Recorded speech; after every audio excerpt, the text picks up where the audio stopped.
Hey guys, it's Mountain Walk, and today we're going to be talking a little bit about Standstill or Landstill. Just a just a deck with the main lands and the stand is still and all that good stuff. So let's get to it.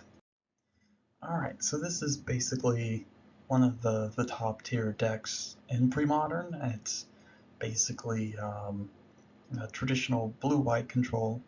A little twist on it of using like Standstill, um, but typically like a lot of these older control decks utilized Mishra's Factory because it's basically a free roll,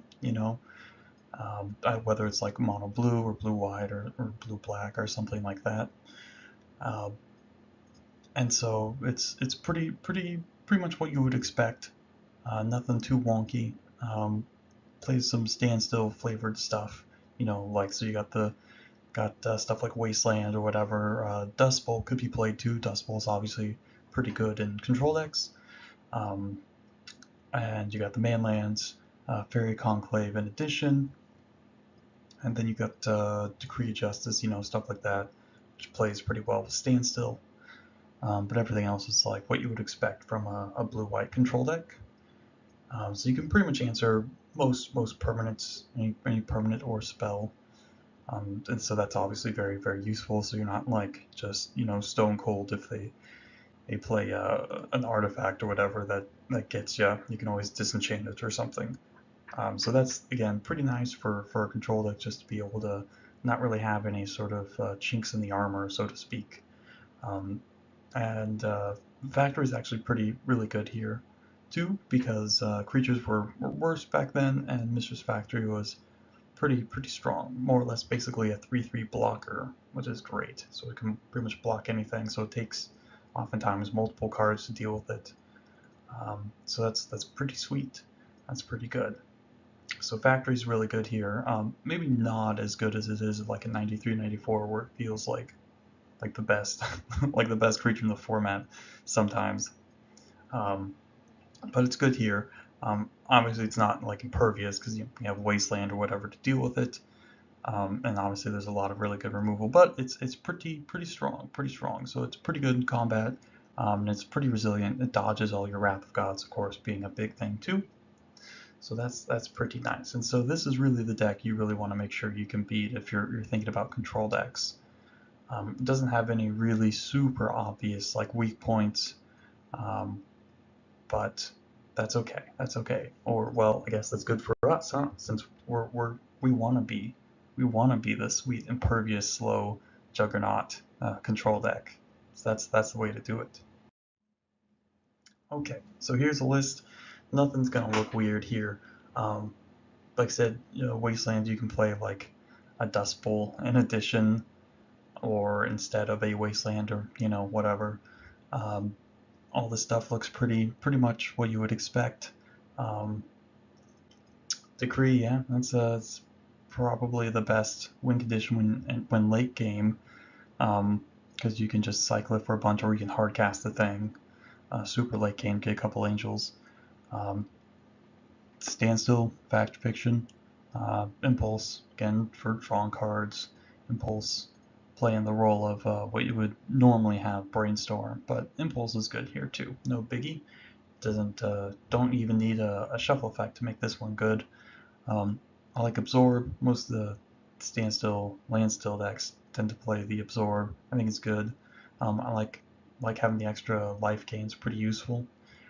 Disenchants. Yep, this is a really good format for playing main deck Disenchant, and I really like it in a lot of my any deck that plays white. I like Disenchants or Naturalizes or anything like that sort of effect. I like playing a couple of those main deck. I think that's pretty sweet. Counterspell Mana Leak. I mean, yeah, there's really nothing really better than Mana Leak here that we can play. At least for 2 mana. There's other stuff, but they come with their own drawbacks. Swords. Yep. Nothing too wonky. Oh, you can play. So for the mana, the only thing I'd want to fit in there is like the white blue filter land from Odyssey. Playing one or two of those would be good. Um, but trying to make it work with all the mana, you know, because you don't want too many of those lands. So one or two is fine. One's probably free roll, um, but it's a little bit worse than like enabling stuff like counterspell, because obviously counterspell requires double blue. So like something like Coastal Tower has its own benefits versus the filter land, so it's like it's hard to tell. Probably needs some sort of mix in there, maybe 1-1, I don't know. But Coastal Tower is basically, some hands is kind of like a free roll. There aren't a ton of things you really want to be able to like plow like on the first turn. So you know, it's hard to say. It's hard to say which is better. Sideboard is, I mean, that's kind of the biggest toss up in any of these decks. The main decks always seem pretty almost um, stock, you know, but it's the sideboard where you can just go crazy and do whatever. Got the two Exalted Angels for the Angel Gamut. Um, so that's pretty much, you can board them in against decks with removal where they're going to board out the removal. So it can create this tension where they don't know whether they need to board it out or bring it in, or you're keeping your angels out or in or whatnot, or if they even know that you have them at all. And of course, these cards are pretty good against a lot of the aggressive decks. Um, so that's pretty sweet. So Exalt Angel is pretty sweet. Also, it increases your clock. So a lot of times I'd board them in against combo decks or whatever, just because it's a little bit better than something um, well, I guess it's probably better than something like Decree of Justice, a little bit faster, which is kind of nice. And of course, you got the Enlightened Tutor stuff. Gainsay against other blue decks, especially if they're playing black, they'll have duress and stuff. So you really want a couple cards against them to at least keep parity. Don't want them to have more disruption than you. So yeah, Gainsay's pretty good there. Arcane Lab against combo, Chill against red decks, same thing. Sphere of Law, Light of Day against black decks, all normal stuff. Hydroblast, yep. So looks pretty somewhat stock, but that's okay. These are all good flexible cards. All right, so basically you got lots of answers, which is really great.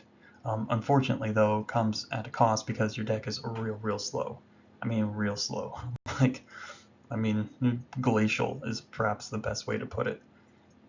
Knowing when to attack and getting in some free, quote unquote, free attacks with like Mishra's Factory and things like that is pretty important.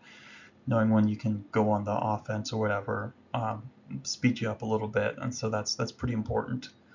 Um, so yeah, it can be slow. You know, it's one of these things where you need to learn the deck, and then you can see where you have openings and stuff to where you can um, take advantage and speed up your play and that kind of thing. Because if you don't know what you're doing, it'll take a long time to figure out, you know, all the different options or whatever. So it can be, you know, pretty slow if you don't know what you're doing. That's not good. So that can make it difficult to finish rounds on time, obviously being the biggest thing. I mean, obviously, the longer you're playing, the more time you're taking, more mental fatigue you will accrue, which is not good. There's also a bunch of nasty cards, stuff like Sabo's Web will slow you down even more, stuff like Boil, so you have to be careful about tapping out end of turn for like a Factor Fiction or something, because if you get boiled in response, I mean, that's just going to be brutal. And then they can split your FOS in a way that's like even more harsh. So you got to watch out for that. You don't really want to get boiled. That's bad news. Um, and then there's stuff like, well, obviously Armageddon. I mean, there's a ton of really nasty cards. Most of the matches are winnable. I don't think there's really a ton of really impossible matches.